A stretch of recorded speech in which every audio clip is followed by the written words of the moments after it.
Halo Tribuners, salam jumpa di Tribun Ambon hari ini edisi 10 Oktober 2022 bersama saya Mesya Marasabesi. Tribuners, sejumlah berita terbaru dari Kota Ambon dan sekitarnya akan kami hadirkan untuk Anda. Inilah berita pertama. Tak bertugas selama setahun, oknum anggota Polres Buru Bribda Ridwan dipecat.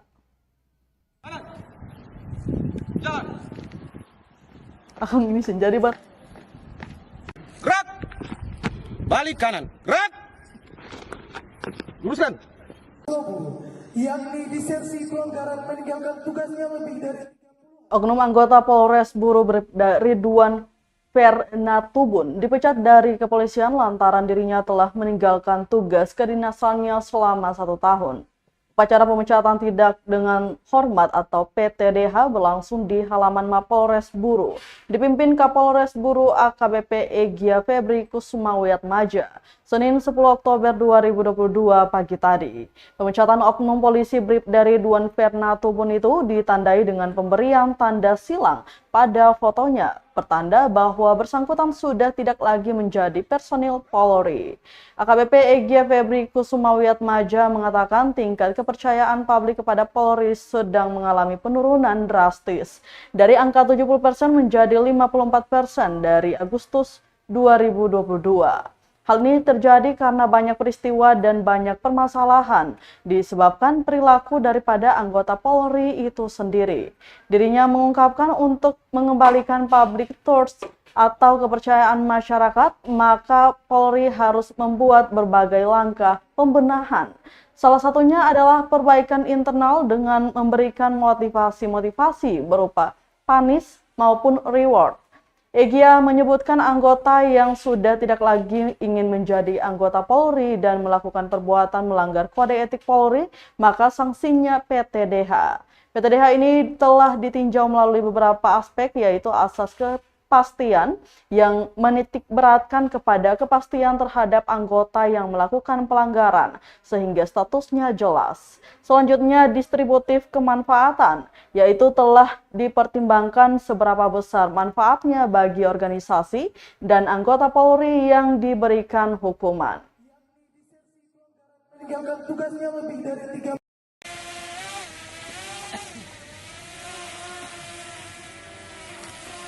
September 2000 tentang pemberhentian tidak dengan hormat dari Dinas Polri atas nama Ridwan Fernatubun. Para pimpinan, Anda diberikan kewenangan, diberikan tanggung jawab untuk memberikan teguran ataupun memberikan tindakan. Lakukan langkah itu sebelum kita harus melakukan langkah-langkah sidang disiplin, melakukan langkah-langkah sidang kode etik. Para pemimpin, para pimpinan, mau pangkatnya bintara, mau pangkatnya perwira, selama dia diberikan kewenangan sebagai pemimpin. Laksanakan. Laporan selesai. Kembali ke tempat. Balik kanan. Kita ke berita selanjutnya, Tribuners, 4 ruko dan gudang milik TNI di Namlea ludes dilalap si jago merah. 4 ruko milik warga dan gudang milik TNI di Namlea, Kabupaten Buru, ludes dilalap si jago merah. Bahan yang mudah terbakar membuat api begitu cepat menyambar ke seluruh bangunan. Tidak ada korban jiwa dalam bencana kebakaran yang terjadi pada Senin 10 Oktober 2022 tersebut. Hanya saja seluruh perlengkapan dan peralatan tidak dapat terselamatkan. Kebakaran tepat di depan Pelabuhan Merah Putih Desa Namlea, Kecamatan Namlea, Kabupaten Buru, Maluku itu dipadamkan warga sekitar dengan alat seadanya. Barulah sekitar 40 menit kemudian, mobil damkar datang. Pemilik kios bernama Lulu Buton berusia 58 tahun mengatakan tak ada korban jiwa dalam kejadian tersebut. Diduga api berasal dari pembakaran sampah tepat di samping tokonya. Hingga kini Tribuners, pihak kepolisian telah memasang polis lain pada kawasan tersebut. Namun kerugian dari kejadian itu mencapai ratusan juta rupiah.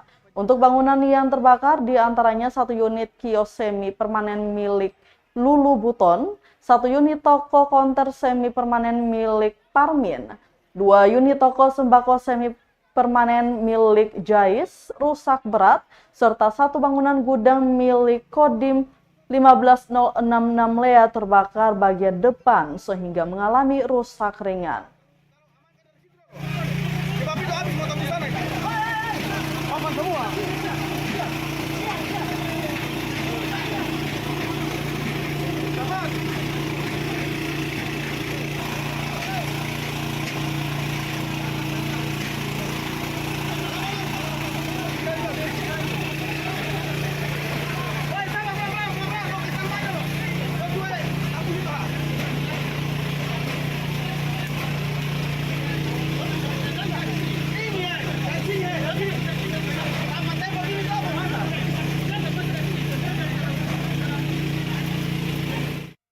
Kembali ke kota Ambon, Tribuners, diduga mabuk berat, seorang pegawai swasta kendarai mobil tabrak pembatas jalan di Batu Merah, Ambon. Seorang pegawai swasta berinisial CS berusia 40 tahun mengalami kecelakaan tunggal di ruas Jalan Jenderal Sudirman, tepatnya di dekat Masjid Agung Anur, Batu Merah, Ambon, Senin 10 Oktober 2022 dini hari. Dia menabrak pembatas jalan Taman Batu Merah hingga membuat mobilnya jatuh di bawah jalan. PS Kasih Humas Polresta Ibda Moyo Utomo mengatakan kecelakaan terjadi akibat CS dipengaruhi minuman keras sehingga tidak dapat mengendalikan laju kendaraannya. Moyo menyebutkan saat kecelakaan CS tidak sendiri, namun dia bersama temannya ML berusia 22 tahun. Kejadian itu terjadi karena mobil Suzuki R3DE 1617AF yang dikendarai CS melaju dari arah dalam kota menuju Tantui dengan kecepatan tinggi dan dalam keadaan dipengaruhi minuman keras. Akibat kecelakaan tersebut, tambah Moyo, pembatas jalan mengalami kerusakan, pengemudi dan penumpangnya dibawa ke RS Bayangkara untuk mendapat perawatan. Setelah kejadian, aparat kepolisian langsung turun mengamankan lokasi dan barang bukti.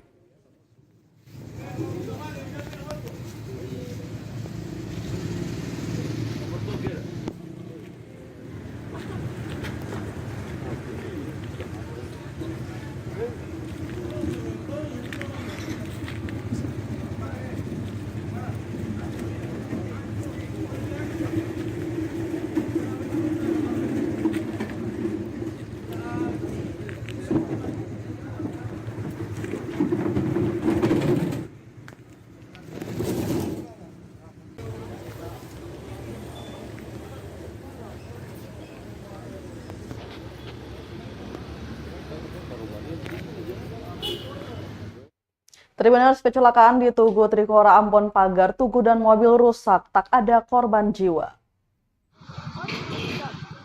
Kecelakaan yang terjadi di Tugu Trikora, Sirimau, Ambon, Minggu 9 Oktober 2022 pukul 5.30 waktu Indonesia Timur, tak menelan korban jiwa.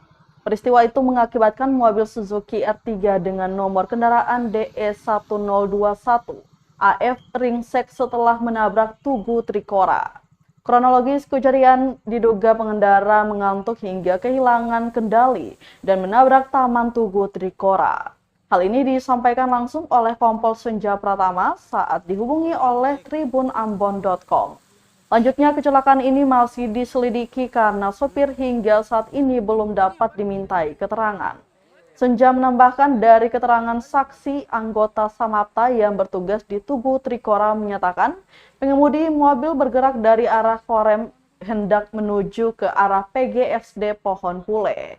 Namun setelah tiba di depan kantor PLN, pengemudi Suzuki R3 merasa mengantuk sehingga kehilangan kendali dan menabrak Taman Tugu Trikora. Untuk kerusakan Tugu Trikora nanti dikoordinasikan lagi dengan pemerintah Kota Ambon yang menangani bangunan ini. Satuan Lalu Lintas Polresta Pulau Ambon dan Pulau-Pulau Lease mencatat selama 2 tahun terakhir terdapat 2 kecelakaan tunggal yang terjadi di Monumen Tugu Trikora, Jalan Diponegoro, Kecamatan Sirimau. Adapun 2 kecelakaan tunggal itu terjadi pada Juli 2021 dan Oktober 2022.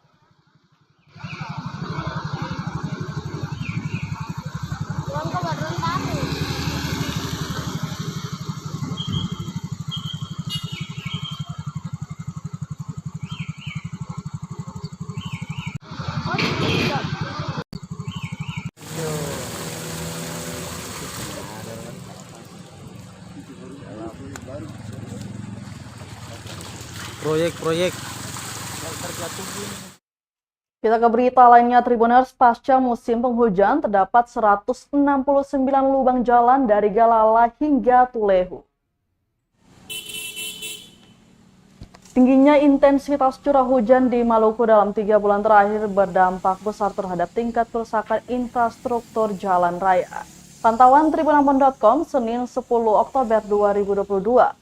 Sepanjang jalan dari Jembatan Galala, Kecamatan Sirimau, Kota Ambon hingga Desa Tulehu, Kecamatan Salahutu, Maluku Tengah, didapati 169 lubang kerusakan jalan. Dari total 169, terhitung ada 30 lubang besar yang diameternya lebih dari 50 cm dengan kedalaman lebih dari 5 cm. Kemudian terdapat 139 lubang kecil dengan ukuran diameter dan kedalamannya yang lebih kecil. Bagi Anda yang seringkali melewati jalur tersebut, simak rincian berikut ini. 1. Jalan Pir Tanden, Jembatan Galala Lata, 51 lubang kecil dan 9 lubang besar. Jalan Walter Mongin Sidi Lata Pasoh SPN, 32 lubang kecil dan 11 lubang besar. Jalan Sisinga Mengaraja Pasoh SPN hingga Waitatiri, 13 lubang kecil dan 3 lubang besar. Jalan Provinsi Suli hingga Tulehu, 43 lubang kecil dan 7 lubang besar. Seorang karyawan swasta Sulhan berusia 29 tahun menerangkan bahwa belum lama ini ada perbaikan jalan, namun curah hujan yang tinggi sehingga aspal tidak tahan lama. Dia berharap agar perbaikan jalan nantinya dibarengi dengan perbaikan sistem drainase.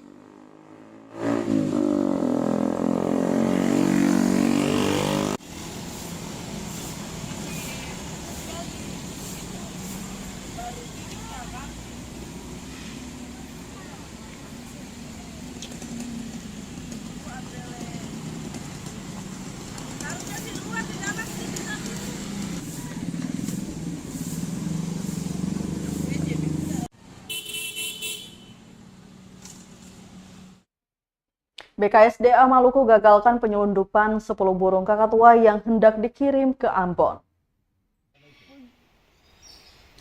Petugas Balai Konservasi Sumber Daya Alam atau BKSDA Maluku menggagalkan upaya penyelundupan 10 ekor burung kakatua. Burung-burung yang dilindungi itu diselundupkan dari Dermaga Waipirit di Kabupaten Seram bagian barat menuju Dermaga Hunimua Pulau Ambon dengan menggunakan kapal feri Sardinella. 10 burung bernama Latin Kakatua molukensis diamankan dari salah satu mobil pick-up Isuzu bernomor polisi DE 8635AG yang dikemudikan oleh Aditya Hari Widianto. Polisi Kehutanan BKSDA Maluku Seto mengungkapkan 10 ekor burung kakatua itu berhasil diamankan setelah mobil pick-up yang digunakan untuk menyelundupkan satwa yang dilindungi itu turun dari kapal feri di Dermaga Hunimua pada Selasa 4 Oktober 2022. Lanjut dikatakan pengemudi mobil mengangkut kakatua yang berasal dari Kecamatan Seram Utara di Kabupaten Maluku Tengah mengaku dititipi oleh seorang yang untuk membawa burung-burung tersebut ke Kota Ambon. Namun saat pengemudi tertangkap, petugas menyuruh untuk menelpon orang yang menitipkan burung kakatua kepada nomor telepon yang sudah tidak aktif. Saat ini pengemudi sudah dimintai keterangan dan hanya diberikan penyuluhan agar tidak mengulangi perbuatan. Penangkapan burung kakatua ini, apakah itu betul Pak atau gimana itu? Gimana? Pada hari Selasa, petugas kita dari Resort Pulau Ambon telah berhasil mengamankan sebanyak 10 ekor burung kakatua Maluku yang diangkut dengan menggunakan mobil barang. Ini didatangkan dari mana Pak? Burungnya itu menurut informasi dinaikkan di daerah pasalnya di Pulau Seram sana, dan rencananya akan dibawa ke Pulau Ambon. Itu diselundupkan dengan cara bagaimana Pak itu? Diselundupkan dengan cara dimasukkan pipa, pipa di dalam karton. Untuk sopir yang bawa ini ditahan atau gimana? Dikarenakan dari hasil pemeriksaan petugas, supir tersebut juga baru pertama kali dan dia juga hanya mendapatkan titipan, jadi sebagai ininya kita hanya lakukan pembinaan dan surat pernyataan untuk tidak mengulangi lagi perbuatan tersebut, dan kita juga memohon untuk yang bersangkutan untuk memberikan informasi yang lain jika beliau mengetahui khususnya terkait dengan tersangka yang pemilik. Oke.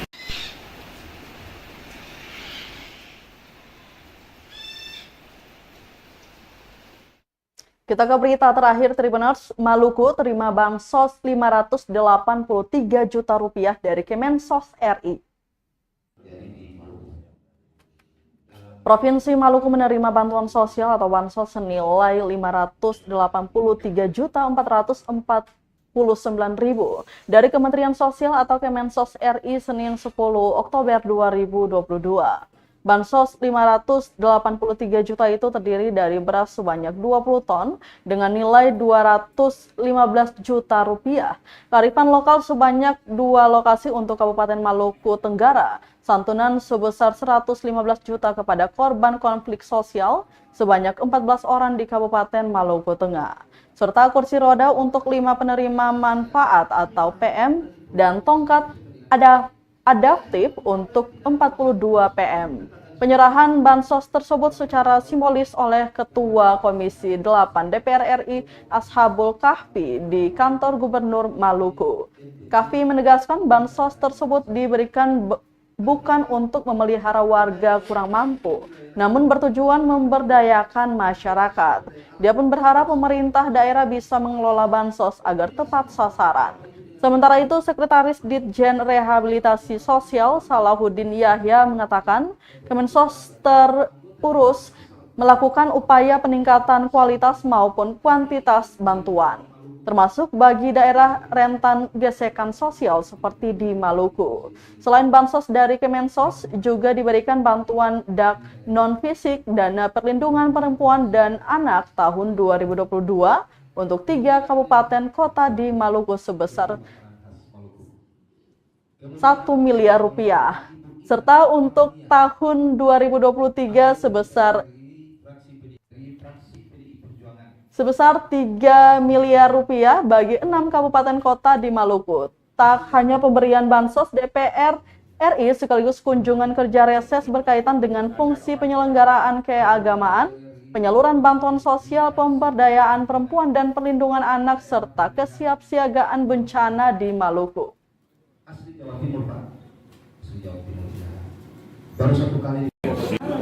Agar orang-orang yang tidak mampu, harapan kita dengan intervensi dari pemerintah, bantuan-bantuan dari pemerintah itu tujuannya apa? Untuk memberdayakan warga masyarakat sehingga mereka bisa keluar dari kondisi ketidakberdayaan, kondisi kemiskinan.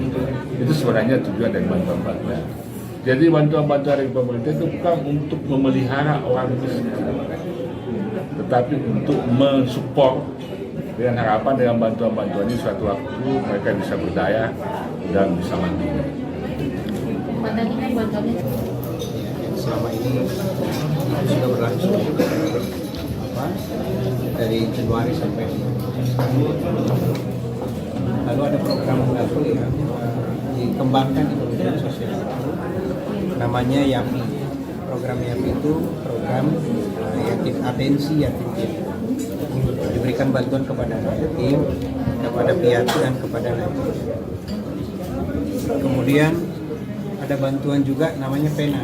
PENA itu pahlawan ekonomi Nusantara. Lalu ada lagi bantuan namanya RST. Apa itu RST? Rumah Sejahtera Terpadu. Ini diberikan kepada masyarakat ya setelah dilakukan asesmen, memastikan bahwa masyarakat itu membutuhkan bantuan sosial. Untuk Provinsi Maluku, sehingga mungkin satu saat ini harus dibangun. Baik Tribuners, berita tadi sekaligus menutup rangkaian kebersamaan kita di Tribun Ambon hari ini edisi 10 Oktober 2022. Mewakili seluruh kru yang bertugas, saya Mesya Marsabesi pamit undur diri. Selamat malam dan sampai jumpa. Amato. Terima kasih sudah nonton. Jangan lupa like, subscribe, dan share ya.